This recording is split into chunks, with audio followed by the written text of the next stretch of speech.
Assalamualaikum warahmatullahi wabarakatuh. Selamat pagi semuanya. Alhamdulillahirrabbilalamin. Untuk hari ini kita berjumpa lagi dalam video pembelajaran untuk mata kuliah Elektronika dan Instrumentasi pada program studi Teknologi Multimedia Broadcasting Politeknik Elektronika Negeri Surabaya. Untuk kali ini kita akan membahas mengenai alat ukur atau instrumentasi yang biasa digunakan untuk mengetahui kualitas dari sebuah video. Yaitu di sini kita akan menggunakan Blackmagic Ultrascope. Untuk saat ini di teori kita akan mengetahui apa saja sih yang terdapat dalam Blackmagic Ultrascope. Kemudian nanti ketika kita di praktikum elektronika dan instrumentasi, kita akan merangkai atau instalasi men-setup untuk penggunaan dari Blackmagic Ultrascope ini sendiri. Jadi Blackmagic Ultrascope itu terdapat beberapa window pada interface atau tampilan dari Blackmagic Ultrascope tersebut. Jadi yang pertama nanti ada parade display, kemudian yang kedua ada waveform display, yang ketiga ada vector scope display, yang keempat ada histogram display. Kemudian di situ nanti juga ada arrow logging. Kemudian yang keenam ada audio metering display dan yang terakhir ada picture display. Kita akan coba bahas satu persatu apa saja interface yang terdapat pada Blackmagic Ultrascope ini. Oke, sebelum kita membahas mengenai bagian-bagian dari Blackmagic Ultrascope, kita akan mengetahui sebenarnya bentuknya seperti apa sih Blackmagic Ultrascope ini. Jadi Blackmagic Ultrascope ini kayak semacam card gitu. Nanti ketika kalian atau teman-teman semua mau instalasi mengenai Blackmagic Ultrascope ini, jadi harus ada kayak semacam cardnya gitu, SDI card yang dibenamkan atau dipasang pada personal komputer masing-masing. Jadi untuk yang pertama ini pemasangan pada komputer, ada cardnya. Di cardnya itu nanti akan terdapat optical fiber untuk 3G, HD, SD, SD in dan SD out. Jadi untuk input sama outputnya. Kemudian juga terdapat panel untuk yang 3G, SD, SD, SDI output. Kemudian yang pertama untuk 3G, SD, SD, SDI input. Jadi ini nanti dipasang di dalam komputer. Nah, ini untuk yang pemasangan pada komputer. Bagaimana kalau misalnya kita mau yang kayak semacam lebih ke movable, jadi bisa pindah ke sana kemari gitu, nggak harus dipasang, nggak harus dibenamkan pada komputer, pada personal komputer masing-masing. Kita bisa menggunakan yang pocket. Jadi ada Ultrascope Pocket. Ini bentuknya seperti ini ya, bisa dilihat. Kalau seperti ini nanti bisa langsung dipasang di laptop. Jadi misalnya kalau kita mau mengetahui kualitas suatu video, tapi itu ada di outdoor, ataupun kita harus lebih dinamis pergerakannya, harus ke sana kemari, kita bisa menggunakan untuk yang Pocket Ultrascope ini.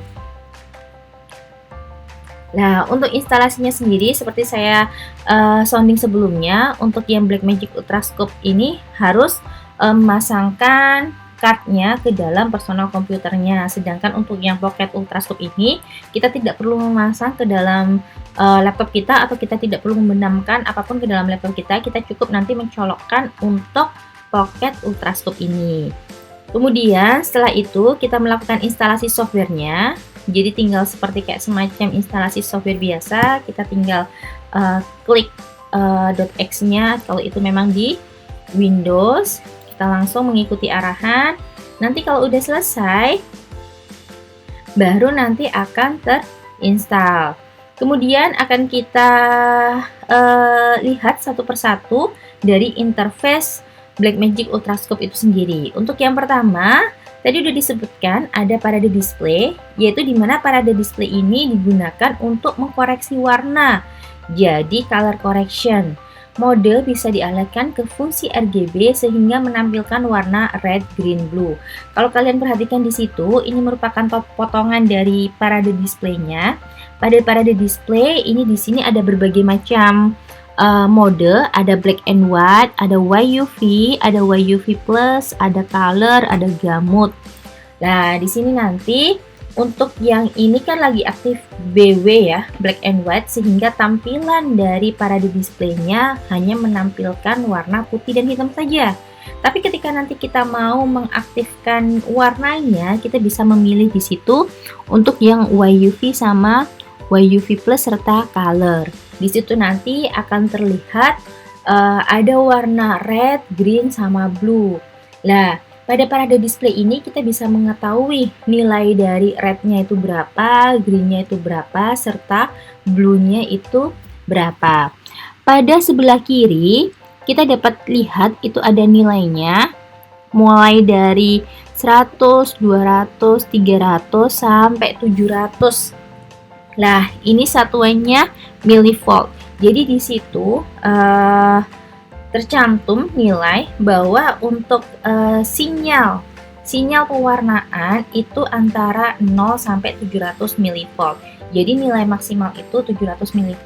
Ketika nanti pada parade display terdapat gelombang di atas dari 700 volt, berarti pewarnaan tersebut melebihi dari pewarnaan ideal. Kalau bisa kita lihat, kalau bisa kita sebut itu nanti berarti jatuhnya dia out of gamut.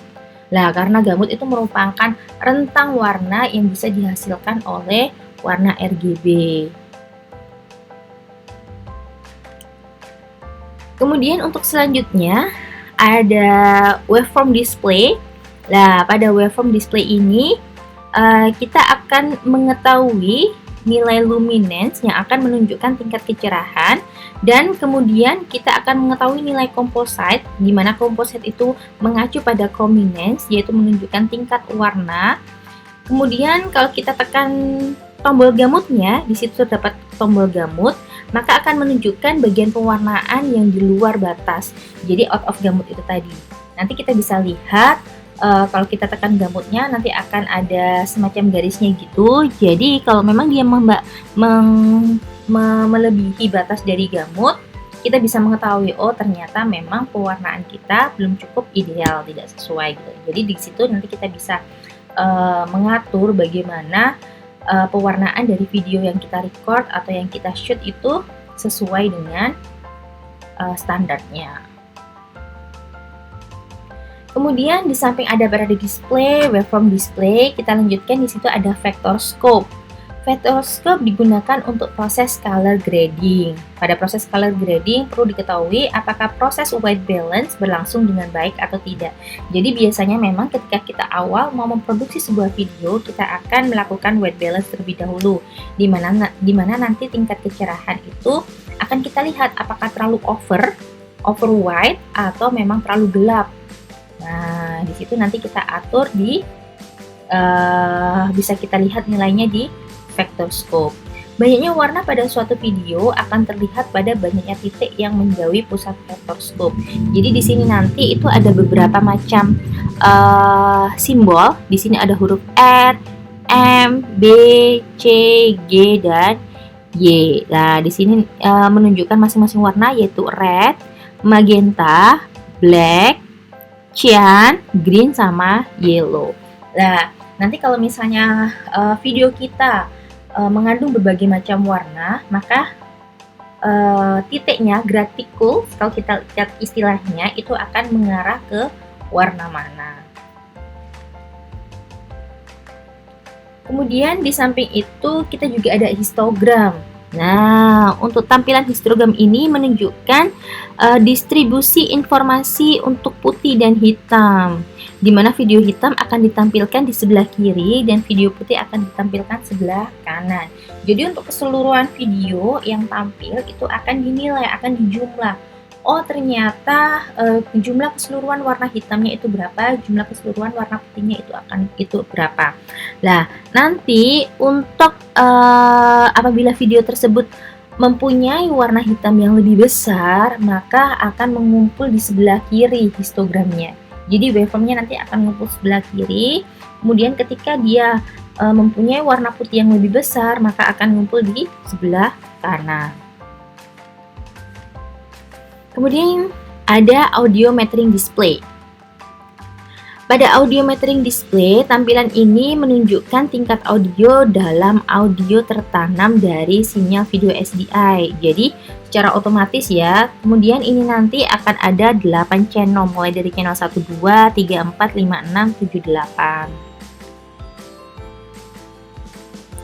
Kemudian yang terakhir ada picture display. Untuk picture display merupakan tampilan gambar di mana ini merupakan real videonya ya. Real videonya, video mana yang akan kita shoot atau video mana yang sedang kita shoot. Di mana video ini nanti yang akan ditunjukkan nilai RGB-nya yang akan tampil pada parade display yang lain.